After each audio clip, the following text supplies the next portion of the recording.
Imagine you are a bus driver and on board your bus are passengers.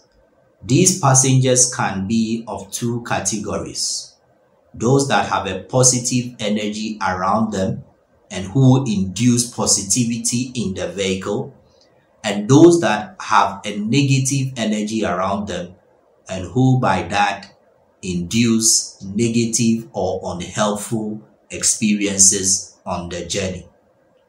Now, these passengers represent your thoughts and your emotions relating to past and present experiences, and how you respond to these thoughts can influence your emotions and your behaviors.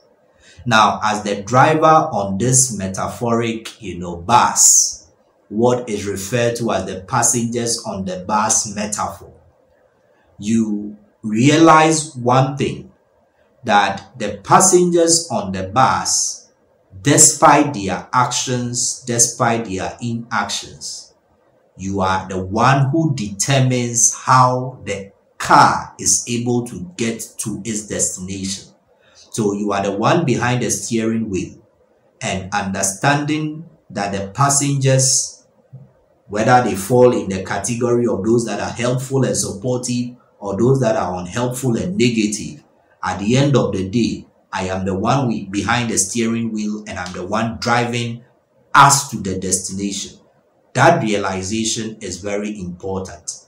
So the passengers on the bus metaphor is a central part, or is used commonly in a therapy approach referred to as the acceptance and commitment therapy, ACT. And one of the key concepts in ACT is what we refer to as cognitive diffusion. And cognitive diffusion involves changing the way you relate to your thoughts, and particularly the thoughts that are distressful, unhelpful, and self-defeating. So thoughts that cause distress, thoughts that do not help you to achieve your goals or make progress, and thoughts that at the end of the day limit your ability to live out your full potential. Now, the term diffusion implies creating a distance or loosening the entanglement between yourself and your thoughts. So when you are entangled in something, it means that you are so caught up in the thing that it is difficult to break out. And so in cognitive diffusion, the idea is that there are thoughts that become like a stronghold, thoughts from your past, including experiences that were abusive, failures, challenges that you've had. And so you are anxious, you are always probably thinking of negative outcomes, and there are these things we refer to as intrusive thoughts that come, interject your day, spoil your mood, so to speak, and generally affect your mood and your behaviors. So when you get entangled in these thoughts, then it affects you. You are not able to do much. And that is where individuals, for the most part, that are experiencing various forms of negative experiences over time, may at some point feel helpless. They are not able to do much because they are entangled in this negative thoughts about themselves, about their world, and about their future. So in ACT, through this approach or concept of cognitive diffusion, helps you to accept your thoughts, number one, and also commit to certain actions that will help you to align yourself to your values rather than the negative thoughts that may keep coming. And in the passengers on the bus metaphor, there are three possible responses that you can find. Number one, these thoughts that are negative, these thoughts that are unhelpful, these thoughts that are distressing, you may argue with those passengers that represent these thoughts, where you fight back, You insult them when they insult you. When they say you are too slow, you find a response, just to let them know that you are there. You can hear what they are saying. That response is what we call the struggle. So you are in that state of struggling with your thoughts and, for that matter, arguing with your thoughts, trying to kick them out, trying to, fight back. And that approach is unhelpful, because at the end of the day, if you consider these passengers on the bus that are shouting, that have this negative aura and negative energy, at the end of the day, they will distract you from the destination you are heading to as the driver. And in your struggle and argument with them, you may end up, going against certain values that are consistent with your driving experience and your expertise in that matter. So you end up losing focus on the direction and probably losing focus on what is right. You may overspeed, you may engage in certain driving activities that are not consistent with what you truly represent. The second kind of response is giving in. And this is where we give in to our thoughts, the thoughts that you are useless, the thoughts that you will fail, the thoughts that, you are too this, you are too that. And so there are different thoughts, either from internal, offshoots, or what people say, things you hear around you from people, comments that people pass and all that. You may give in trying to make peace with those passengers that are shouting. You may say that, okay, whatever you want to do, I'll do. So when they say you are too slow, speed up, you speed up. When they complain that you are speeding too much, you slow down. When the individuals and your thoughts, bring something up, you just follow, because you just want to be on the safe side. Giving in or avoiding doing things because they are too difficult or too hard. You just want to go by what, the masses are saying. And in that way, you'll become someone who is unstable, because you live your life based on what others are saying or what your thoughts are in a particular moment. So if you feel useless, then your actions represent that uselessness. If you feel you are incompetent, then when opportunities come, you decline them. So you live your life based on the thoughts that, for the most part, are unhelpful or negative.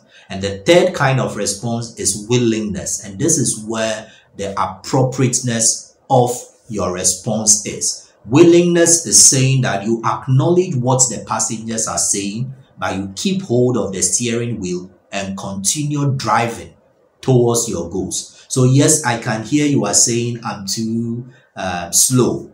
That is fine. I can hear somebody saying you are driving too fast. I can hear somebody is complaining you've taken too long. I can hear somebody. So all of them making all these comments and shouting and complaining and lambasting.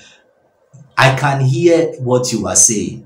But the most important thing here is for me to be able to drive us to our destination. So you keep driving your life, following the values that you hold dear, the values of hard work, the values of tolerance, the value of positivity, whichever your values are, sticking with them. All the skill sets that you have learned, acquired over time, still applying them, taking the necessary steps that will make you a better student. Yes, I can hear you are saying I'm dumb, I have failed and failed. Yes, I can hear that. But the focus I have is how can I learn to become better, not what you are saying. I acknowledge what the passengers are saying, but I'm the one who is in charge of the steering wheel.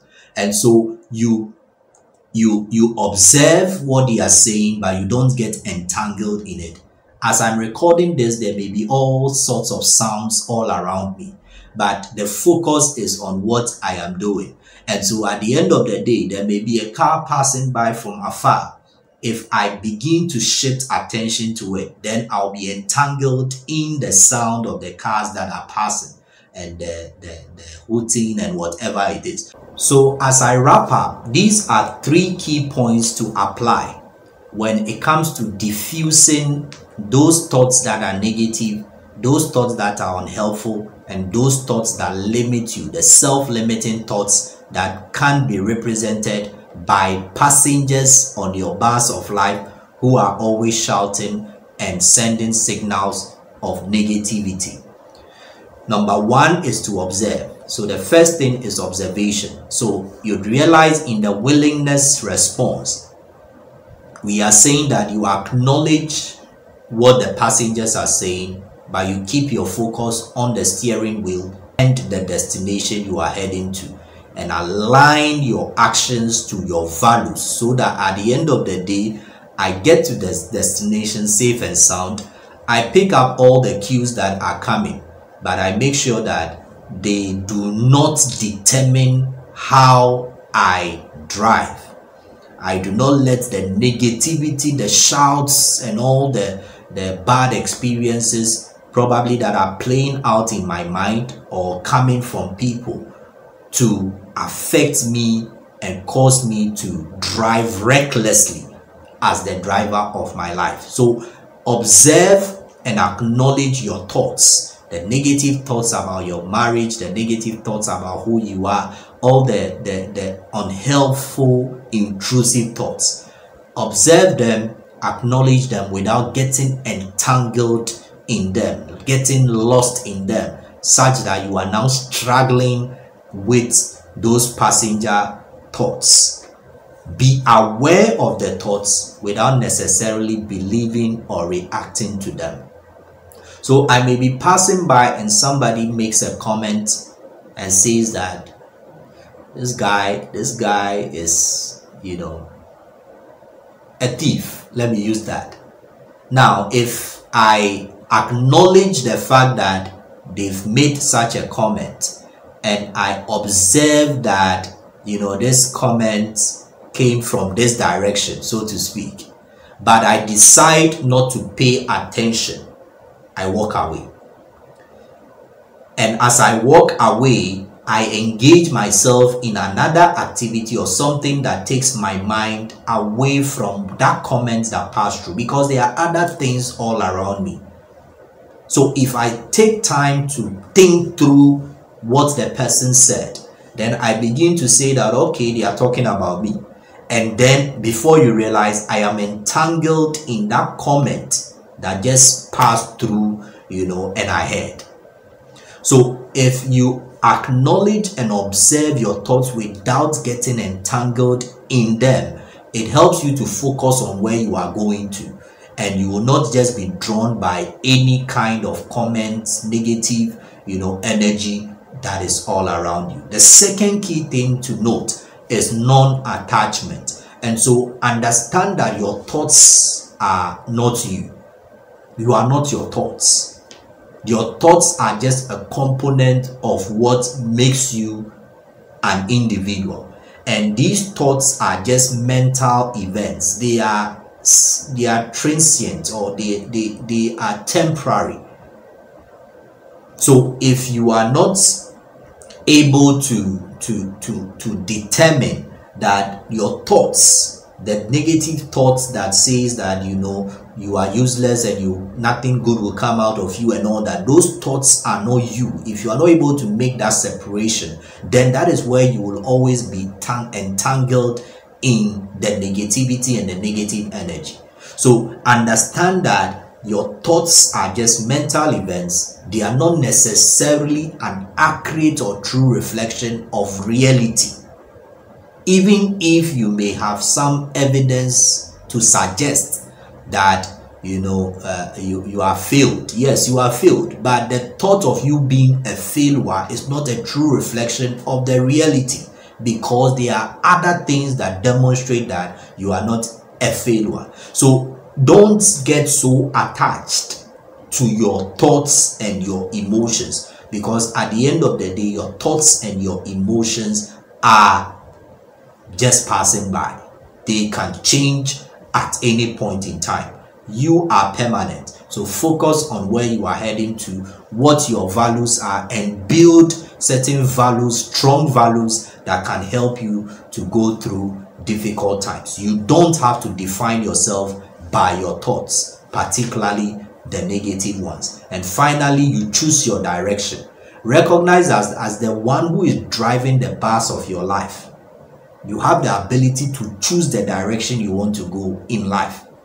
So there are times where you sit in the public transport and the driver says he's using a certain route, and will complain, and people will say blah blah blah and all that. Before you realize, you've got into your destination, and that route they took had less traffic on it. Yes, there may be instances where that route they take may end up being more traffic prone than where you would usually have passed. But the fact is that whether or not the route that was taken at the end of the day was useful or not to the passengers, it is the driver who knows the routes that they use. And so if you focus on the passengers complaining and all that, you may end up sticking to one route when at some particular point in time using the other route may have been more helpful. So recognize that you are the bus driver and you have the ability to choose the direction you want to go in life. Just make sure that you have built sound values that will ensure that you don't end up living a reckless life and making reckless decisions. You can live in accordance with your values and your goals rather than the dictations of people who are negative, the negative oriented passengers on the bus, the thoughts and emotions that are distressing, unhelpful, and self-defeating. Choose the direction you want to go and make sure that even in times of difficulty, your values guide you, your goals and the destination where I am heading to guide you. Keep the focus. Observe what is happening around you, acknowledge it, but don't be entangled in it. And there are some things that you can do to ensure that you don't get entangled in the negative thoughts. And one of them is to practice what we call mindfulness. And basic mindfulness in your everyday life would include using your senses. So sometimes you may get some chewy gum or something tasty, so that you keep your focus on that tasty thing, that thing that is in your mouth. So we call that mindful tasting. So using your sense of taste as a way of keeping you in the present. Rubbing your hand around something or tapping your feet or hitting the table. Doing that, you are engaging your sense of touch to keep you in the present, to draw you away from the thoughts that may be trying to get you entangled. So you acknowledge the thoughts are there, but you practice some activity that will keep you here and now. So mindfulness is all about doing something that keeps you in the present, keeps your focus in the present. So you do the mindful tasting, the mindful touch, the mindful seeing. You can now focus your attention on something around you that is beautiful, something that is able to keep your attention, and you observe the colors around you and all that. That can be a useful way of keeping you in the present, so that you don't get entangled with the negative thoughts that may be intruding. You talk about the mindful hearing, where you can put in some music or get engaged in a conversation that helps to draw you away from the negative thoughts or self-defeating thoughts. And you can also talk finally about mindful smell, where you can use your sense of smell to keep you in the moment. So the bottom line is that in cognitive diffusion, as it relates to the passengers on the bus metaphor, you want to be able to change how you are relating with your thoughts, particularly the ones that are distressing and self-defeating. And you can do that by choosing the response of willingness. Acknowledge the negative passengers, acknowledge the fact that they are shouting, but keep your focus on the destination and the driving values that will get you there safely. Thank you so much for joining today's mental health topic on the channel. I hope you found it useful. Kindly like the video, share to others, and subscribe to the channel if you have not done so already. I'll see you in the next post on this channel. Before then, stay safe and take care. Bye-bye.